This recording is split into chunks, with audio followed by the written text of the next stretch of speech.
Bom dia, pessoal, mais uma vez aqui Ulisses Vieira da Escola Myvertec. Gostaria de estar trazendo para vocês hoje aqui um assunto bem interessante, né? Na verdade é uma dica. Um amigo aí, né, que eu tenho aí no Instagram, ele esses dias me perguntou, né, a respeito de soldagem de alumínio, se era possível, né, soldar TIG alumínio com uma transformadora, né, uma máquina transformadora. E aí eu expliquei a ele a seguinte situação. Na verdade, para soldagem TIG alumínio, a gente necessita de alguns parâmetros, né, que são essenciais, né, para soldagem.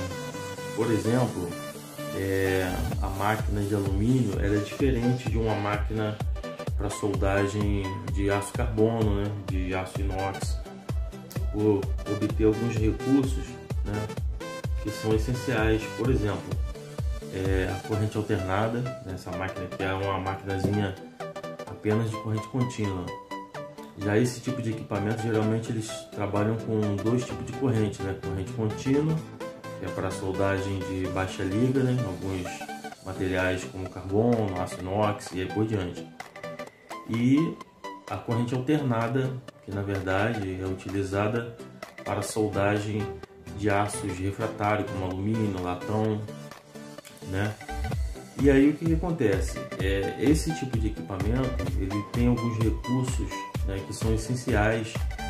Por exemplo, ela trabalha, né, como eu disse, com corrente alternada, e essa corrente, na verdade, lá dentro da máquina, né, da máquina de alumínio, ela faz uma inversão de polaridade, onde o equipamento ora ele está no positivo, ora ele está no negativo, fazendo com que dessa forma aconteça o rompimento do óxido refratário do alumínio e seja possível, né, abrir uma força de fusão no material.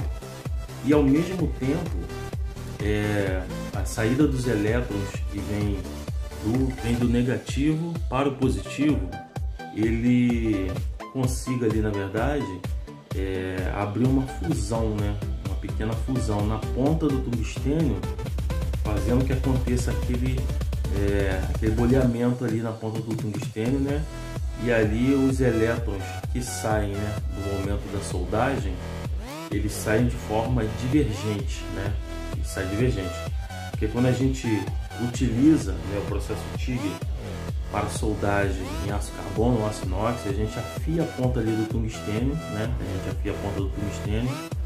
e aí os elétrons ali eles saem de forma convergente, né, mas convergindo mais para um ponto, né, para um ponto mais específico. A soldagem com alumínio já é o contrário, como aquela ponta, né, do tungstênio ela é arredondada, né, pela própria ação da corrente alternada, os elétrons ali eles saem de forma convergente, eles saem como se fosse abrindo, né, conificando. E o que acontece? A gente precisa, na verdade, de um recurso na máquina chamado balanço, né? Esse balanço ele vai fazer uma inclinação dessa polaridade tendendo ou para mais ou para menos. Ou seja, mas para que serve isso? Na verdade, quanto mais alta for a corrente, quanto mais você aumentar a máquina, tende esse tungstênio, né, a abrir também uma fusão maior. E aí ele acaba se rompendo, né? Acontece ali o estrangulamento da ponta do tungstênio, né? No momento da fusão dele, ele acaba pingando dentro da poça de fusão, fazendo que aconteça ali uma descontinuidade que a gente chama de inclusão de tungstênio, tá bom? Então é necessário esse recurso do balanço para que você tenda essa inclinação, né, de polaridade mais para o positivo do que para o negativo, né? Ou mais para o positivo do que para o negativo. Vai depender muito da corrente que você estiver utilizando ali, para que você consiga manter a ponta do tungstênio, né, boleada, né? O pessoal chama de abaulada, né? E ao mesmo tempo você abrir uma poça de fusão, você tem esse equilíbrio entre uma pequena poça de fusão na ponta do tungstênio para essa convergência de elétrons e ao mesmo tempo você tem ali uma poça de fusão estável, né, no metal de base, entendeu? Já os equipamentos de soldagem de corrente contínua não é possível você ter esse controle, né? Existem vários outros controles, outros recursos que uma inversora de corrente alternada ela pode proporcionar, mas o essencial, né, que você precisa ter para soldagem de alumínio é a corrente alternada, no mínimo um balanço, Algumas máquinas têm recursos de frequência também, né,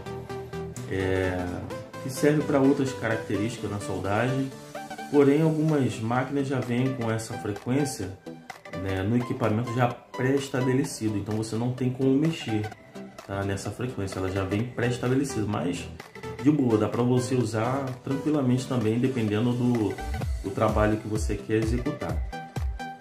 Mas a ideia que eu quero trazer hoje é o seguinte: se você às vezes tem algum trabalhozinho, né, você tem uma inversorazinha dessa aqui, tá? Eu vou falar aqui a marca porque eu não ganho para isso, mas se você tem uma inversora, essa aqui é uma inversora de 140 amperes, se não me engano, tá?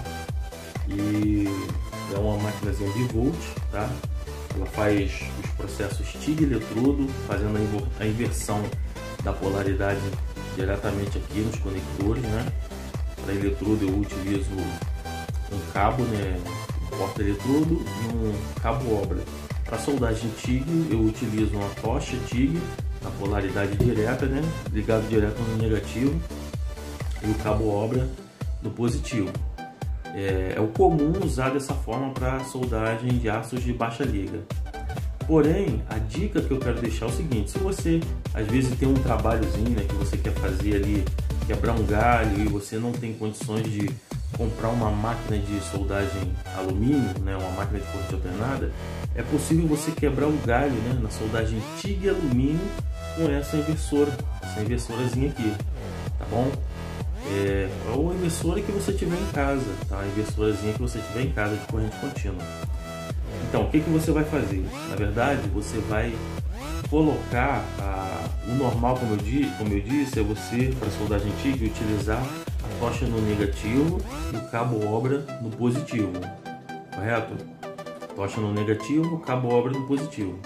Para soldagem de alumínio, você vai fazer ao contrário. Você vai colocar a máquina como se você fosse soldar eletrodo, mas com a tocha TIG. Então você coloca a tocha TIG no positivo, e o cabo obra no negativo, como se fosse soldar eletrodo. E aí você vai utilizar um tungstênio de 1/8, né, que vai proporcionar uma maior resistência ao ponto de fusão dele. E você vai ter um limite, né, de corrente aí, né, na máquina para ser utilizado até 60 amperes. Até 60 amperes com tungstênio de 1/8 é possível você conseguir fazer a soldagem de alumínio, tá, na corrente de polaridade inversa, tá? Seria a tocha ligada diretamente no positivo, tá bom? Polaridade inversa. Se a tocha for ligada na polaridade negativa, aí é a polaridade direta, tá? É assim que funciona. Então, para alumínio você vai ligar na polaridade inversa, né, no positivo, com tungstênio de 1/8 e 60 amperes, tá? É possível você conseguir fazer a soldagem de alumínio. Vai ter um pouco de dificuldade na hora do rompimento do óxido refratário, mas aí você fazendo um movimento, né, com a tocha para frente e para trás, você consegue romper esse óxido refratário, abrir uma poça de fusão, né? Mantém as varetas sempre limpas, né, a superfície que você vai soldar, e é possível você quebrar um galho aí com uma inversorazinha que solda TIG eletrodo em corrente contínua, você fazer o seu trabalho de soldagem de alumínio com chapas finas, né? Um trabalho mais leve, tá ok? Essa dica aí que eu queria passar para vocês, espero que tenham gostado. Ulisses Vieira, MyVertec.